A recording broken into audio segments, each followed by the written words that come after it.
Na semana passada, aqui no canal, a gente comentou sobre os empties, que se a gente traduzisse, seriam esvaziadores, ou melhor, para a gente entender, esvaziadores de gordura.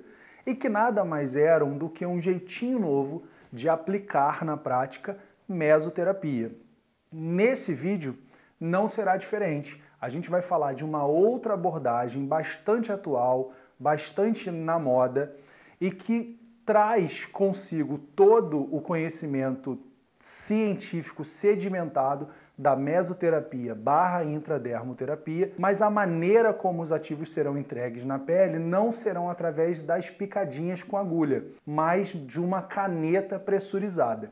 Então vamos entender um pouquinho melhor o que isso muda, que valores essa caneta agregam ou que possíveis desvantagens ela também poderia carregar. Eu me chamo Leonardo de Deus Melo, sou médico cirurgião geral, pós-graduado em dermatologia e em medicina estética, e eu só tenho a agradecer a você que já é audiência fiel ao canal e dar as boas-vindas para você que é novo, que eu espero que curta, que se inscreva, que ative o sininho e que deixe o teu comentário porque ele é muito importante. Então simbora, vamos entender um pouquinho melhor sobre a caneta pressurizada.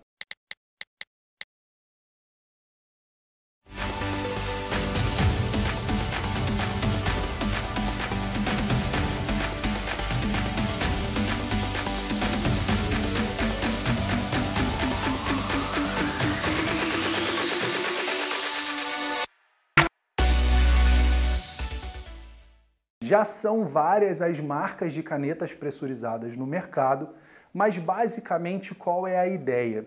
A caneta pressurizada, ela vai dar ao profissional da cosmetria um jeito simples, manualmente fácil de definir parâmetros muito claros e muito sedimentados na mesoterapia. A quantidade de disparos, o que antes a gente pensava na quantidade de punturas para aquela região a ser tratada conforme o inestetismo, que é a indicação técnica daquela mesoterapia / intradermoterapia, mas aqui através da caneta, e que volume por puntura, e que aqui a gente vai dizer por disparo. Então, as indicações técnicas dessa caneta pressurizada não serão diferentes das indicações técnicas da mesoterapia / intradermoterapia.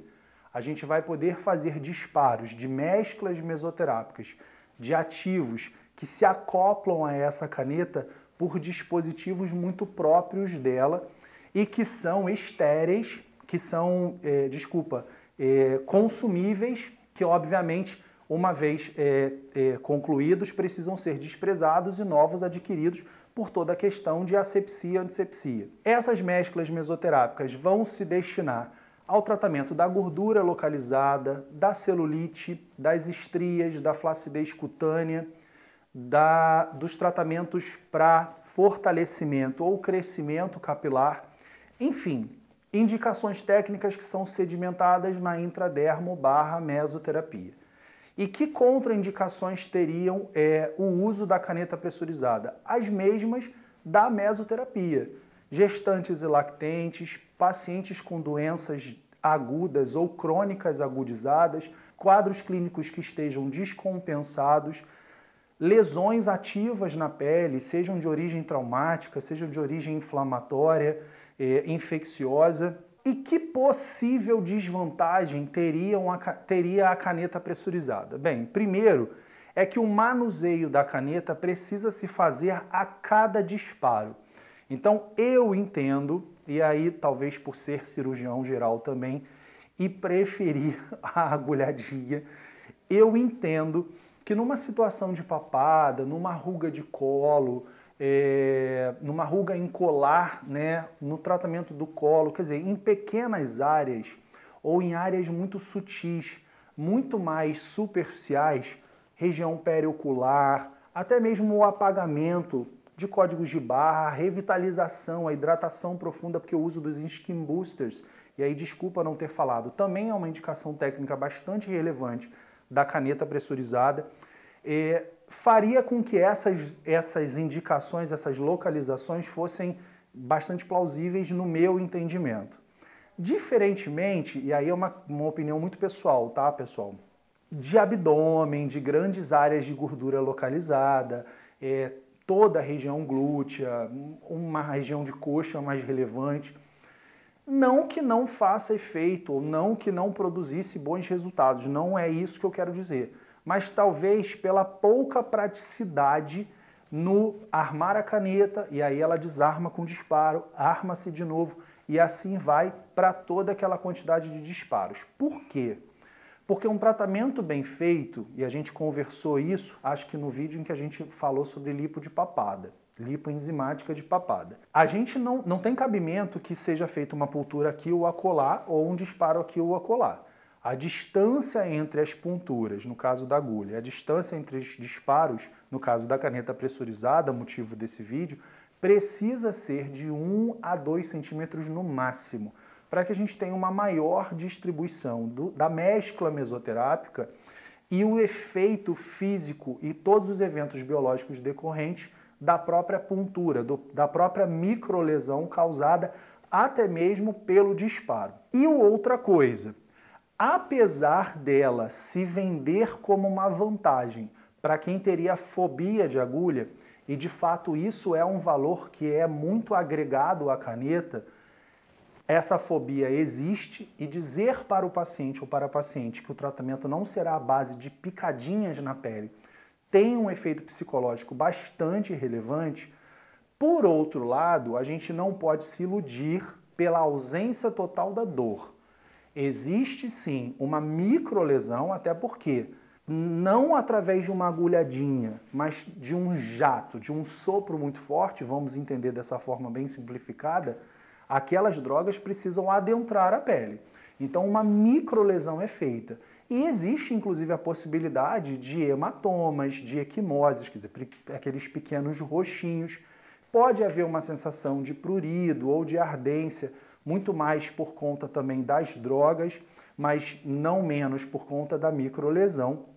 Então, a caneta pressurizada vem como uma alternativa mais moderna, muito válida para a questão da fobia das agulhas. Eu acho que esse é o maior valor agregado da caneta pressurizada. E ela vem para dispersar, porque aí vamos pensar fisicamente, predominantemente o jato, predominantemente o volume da mescla do jato, ela se faz no sentido do disparo, mas há uma dispersão do jato lateralmente, isso é física.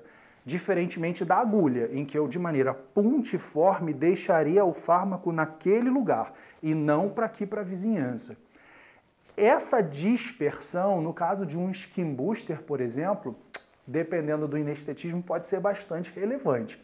Uma revitalização dos lábios, é um produto que mesmo um pouco mais superficializado, em quantidades mínimas, não te acarretaria muitos problemas, diferentemente, por exemplo, de uma mescla para gordura localizada, tendo, por exemplo, um liporedutor como o desoxicolato. Tenho medo dessa dispersão que superficializa a droga, já que a gente sabe que o desoxicolato precisa estar ali num nível mais profundo da derme ou do subcutâneo, senão ele pode responder por necrose tecidual. O que eu quero mostrar com esse vídeo? Que a caneta pressurizada, acho que vem com tudo, e ela cada vez mais vai estar presente em abordagens modernas de intradermoterapia / mesoterapia. Mas ela não precisa ser entendida, ela não deve ser entendida como algo completamente isento de problemas ou efeitos adversos. Portanto, há que se procurar por um profissional devidamente treinado, capacitado e que, mais do que apenas saber utilizar a caneta, ele tenha em mente bons protocolos cuja ferramenta principal para a sua execução seja a caneta pressurizada. Eu espero que com isso a gente tenha então entendido um pouquinho melhor uma ferramenta aí que deve se apresentar bastante nos novos protocolos em cosmetria. Beijo e até a próxima!